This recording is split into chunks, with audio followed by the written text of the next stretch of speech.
How's it going, everybody? Welcome back to the Timeless Movie Podcast, episode number 109. My name is Victor Vasquez. Appreciate you joining me on another movie discussion where we watch a new movie in theaters or streaming. We break it down on this podcast. I'll give you my pros and cons, my favorite performances, favorite moments. I'll recommend whether you should watch this movie in theaters, or maybe wait for streaming, or even skip it. And then at the end of the podcast, I do one last segment where I call out whether the movie that I just watched is timeless. Is it something that I would want to rewatch in the future and continue to rewatch over and over again, or even add it to my movie collection? Before we jump into episode 109, though, I did want to highlight that episode 108 is available on all platforms like Apple Podcast, Spotify, and YouTube. Go check it out. I talked about the first movie that I was able to see in 2025, which is One of Them Days. It stars Keke Palmer and SZA, and it's also produced by Issa Rae. So definitely check that episode out. Let me know what you thought about that movie if you have a chance to see it in theaters. And in the comments or leave a review on the podcast, let me know if you enjoyed One of Them Days. That way we can interact about that movie. All right, let's go ahead and jump into episode 109, in which we are talking about The Wolfman from Universal Pictures. It is directed by Lee Whannell, and I was really excited just because of the fact that I've always had this kind of a connection with the Universal monsters. Am I an expert in all of those films? Heck no. I'm pretty much sure I have not seen a lot of the different Universal classic monsters, but I live here in LA. I used to go to Universal Studios so many times as a kid. And so all those monsters like Frankenstein, Dracula, the Wolfman, the Mummy, they've all kind of had a special place in my life in some way. And I got really excited just because they're making more modernized type of Universal monsters. Like a couple years ago, I think they released Invisible Man, which was also directed by Lee Whannell, and I really enjoyed that one. So I wanted to go into this one with, again, the same kind of expectations, hoping that this will be a new modern take on a Universal monster. My expectations are pretty low, not gonna lie. I'm not expecting anything spectacular. I also haven't seen any of the previous Wolfmans. Like, I know that there was one that came out like in 2010. There's a couple of other versions of Wolfmans. Again, I haven't seen all of those specific movies. So again, hopefully that gives you a little bit of insight as to what my brain is thinking as I'm watching this movie. But without further ado, let's go ahead and dive in now that I got to check it out, and I'll give you some non-spoiler thoughts about the Wolfman. Okay, got to check this one out with my brother, and I got to say that the Wolfman for a theater experience was really great. I had a great time. Like I mentioned a little bit before, my expectations were pretty low about this movie, and everything was exceeded. You know, the story was really compelling to me. The characters were at least somewhat interesting, and there was a lot of emotion that was instilled within the film. So I really enjoyed that piece of it. I also want to call out that I really enjoyed the whole progression of what the main character Blake goes through in regards to his relationship with his father, and then eventually growing up, and then transforming into this creature that is the Wolfman. They also added in this film some really unique elements in regards to how this Wolfman is like slowly transforming and becoming less human.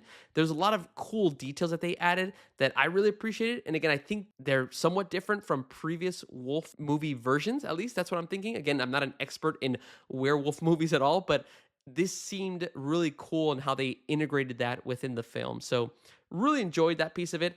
And like I mentioned before, emotional moments that I was really surprised by.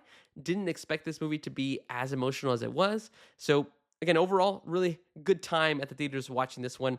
Let me give a little quick synopsis about the Wolfman, just to kind of give you guys an idea as to what takes place within the film. I'm not going to spoil too much about it, but like I mentioned, the story revolves around the main character of Blake. Blake is played by actor Christopher Abbott. He's going through the moments of his childhood as he's living with his father in the woods of Oregon. And as he's going through, you get to see the very tough relationship that Blake has with his father. He finds out some harsh truths about life and eventually encounters some type of mysterious creature. Blake's father thinks that it's a bear, but as the story goes along, you end up finding out that there's a mysterious creature that is just hunting these things in the woods. 30 years later, now we have Blake married to Charlotte. Charlotte is played by Julia Gardner, and they also have a child named Ginger. Ginger is played by Matilda Firth. And you see kind of their relationship as a family. And as you go through, you end up finding out that a couple of years ago, Blake's father actually went missing in Oregon. and he eventually got a letter in the mail saying that his father has been declared dead, and they left him the keys of his old house where he used to live with his father. So Blake thinks that, you know what? His family's been going through a couple of things. He feels like it would be a nice break. So he decides to just kind of get the whole family up and go to Oregon to visit the house for a couple of months.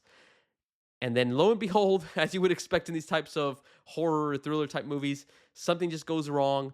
And now Blake, Charlotte, and Ginger are being hunted down by this mysterious creature that Blake again thought wasn't real, and eventually finds out that yes, it was all this time. It is a real creature in the woods. And so that's basically the setup for the story. Overall, I had a great time kind of watching this movie in the theater. Again, really surprised at how much of the emotion kind of came out of this movie. I thought it was just going to be straight horror, but it's actually a nice little mix. But in my opinion, I definitely recommend, guys. It's a really fun movie to kind of watch. There's a lot of different types of details that, again, I'll cover in the pros and cons. But overall, if you're into the Universal monsters and you want to see something a little bit more modern, I think this would be a really cool thing to watch in theaters. Again, I really appreciated it. It's not all horror. If you're looking for just straight horror and jump scares and things of that nature, this might disappoint you a little bit because there is some moments and there's a lot of tension that's filled within the movie, but it's not intended to like, oh, every single scene is something that's kind of catching you off guard. It's very much telling a emotional story between a family trying to survive in Oregon. But that's gonna be my recommendation.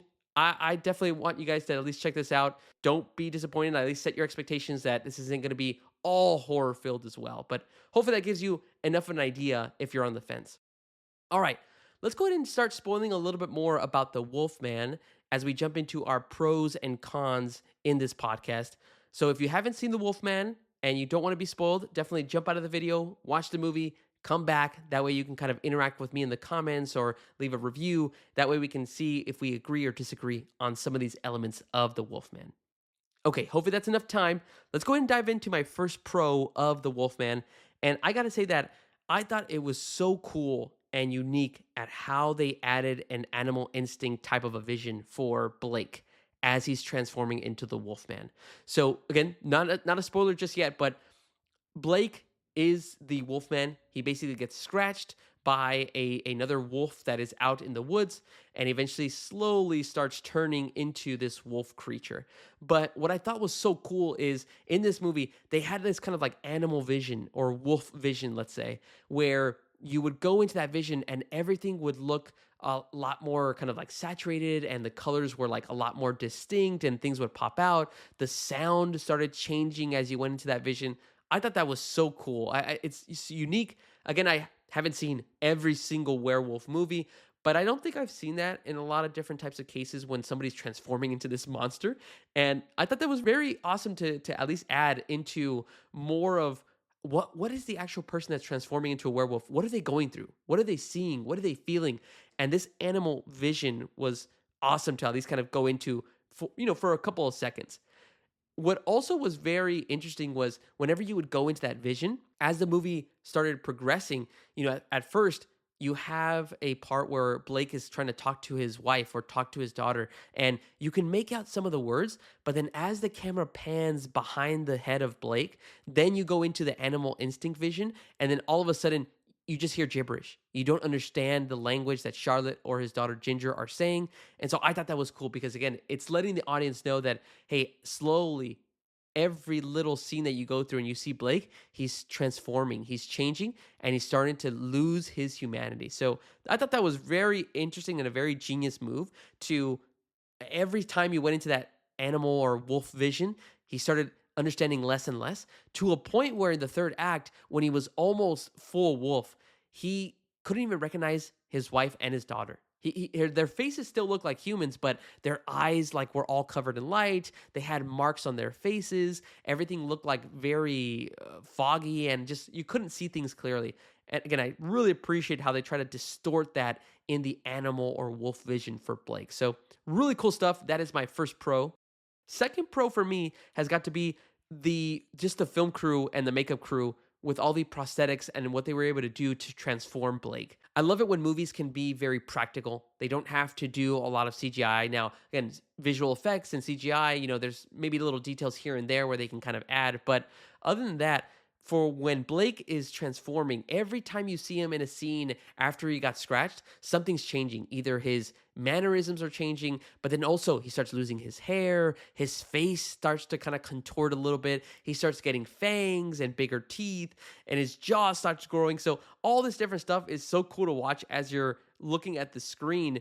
Every time Blake has more and more prosthetics, they have more and more stuff on him to make him look unrecognizable from when he started the movie. So all the practical effects, all the stuff that they were able to add to transform Christopher Abbott into the Wolfman, I thought was really cool. And also, again, it adds to more tension because the more and more you want him to kind of fight and still stay human, the more he can't because it's just taking over his entire body and everything about him. So again, props to the whole film crew and the makeup crew for all the different types of prosthetics and visual effects that they were able to create for this movie of the Wolfman. Third pro for me has got to be how emotional this movie was. Again, I wasn't expecting it to be that emotional. In my mind, my expectations were okay, it's going to be something very simple, a lot of horror. You're just trying to run away from this wolf that's trying to catch you. But no, there was tough relationships between Blake and his father. There was marital problems between Blake and Charlotte. You even had Charlotte, who was in her own mind battling of why she can't connect with her daughter as much as Blake can connect with the daughter. It's just all this stuff, like all these emotional pieces that really add up to make a compelling story. At least for me, I really was surprised by it, but it got me. It got me to enjoy the movie for those pieces as well. There's again a lot of different types of scenes that also add to the impact. There's this one scene in particular, a line that Blake says to his daughter where, they're in this cabin, they're trying to stay away from this monster that's trying to get them. And Blake ends up telling his daughter, like, hey, sometimes, parents are so scared of their child going out into the world. We're so scared that we want to protect them that because of that fear, we end up becoming, the parents do, end up becoming scars for their children. They become scars because all we're trying to do is not let them get hurt. And in turn, we hurt the child. And so I think Blake was trying to explain that part of the movie to his daughter that his dad was really tough on him. And that toughness kind of weared on him so much that now he's very protective and he wants his daughter to not go through any pain and not be scared. And he's going to do whatever it takes to protect her. But again, in turn, he's scarring her in some type of way. So that's at least how I interpreted it. But I thought that was a really good line of dialogue from Blake as well. All right, those are all my pros about the Wolfman. I'm going to move into a couple of cons, just small nitpicks, small notes, nothing that really kind of changes my perspective or makes me hate the movie at all. But if I had to call out a couple of things, one con would be that I feel like I had already figured out who this mysterious wolf creature was, the one that actually scratched Blake and turned him into a wolfman. I actually figured it out that it was his father. Again, they never explain how his father died at the beginning.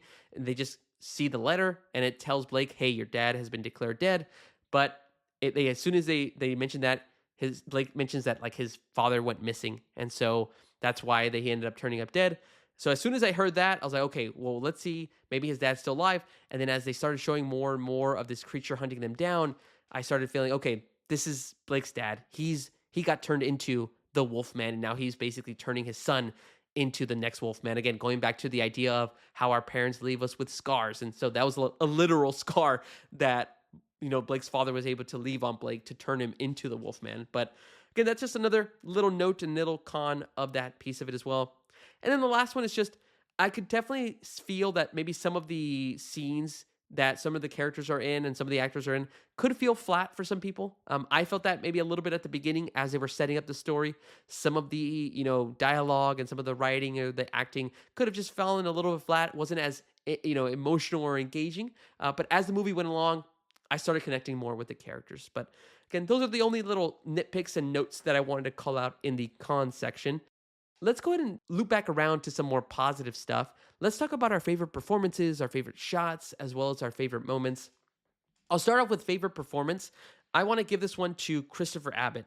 He, as Blake, was really cool. Again, he starts off as a very caring, a loving father, and he stays that way all the way through up until he starts losing his humanity. And as he got scratched and starts turning into the Wolfman, that's where I think the performance for Christopher Abbott is really well done.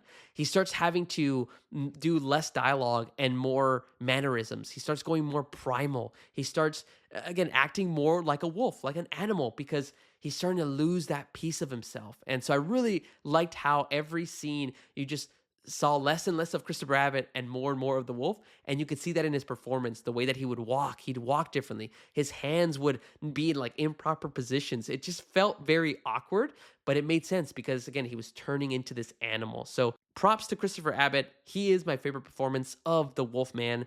Favorite scene has to be when Charlotte and Ginger are running away from Blake. So Blake ends up turning fully into the Wolfman, and he has no other choice but to basically hunt down his wife and daughter. Again, he's become an animal. He wants to basically try to get them and capture them and really just kill them as well. And so at a point, Charlotte and Ginger are in this little tree house for hunting, and Charlotte has a gun and she's just waiting for Blake to come up to the house.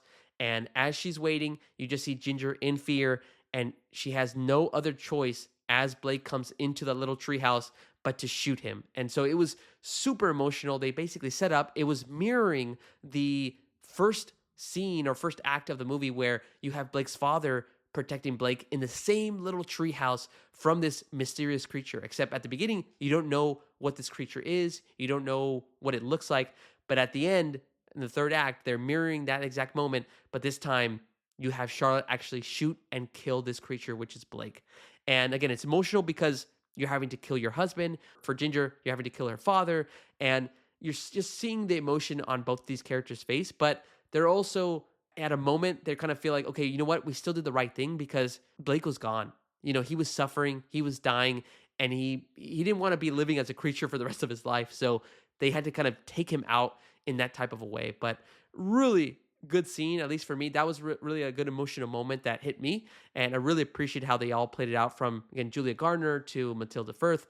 They all played that emotional part really well when they had to take down Blake.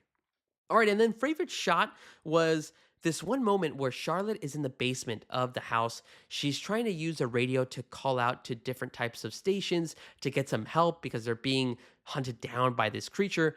And then this is already at a point where Blake is transforming slowly into the Wolfman, but Charlotte doesn't know that yet.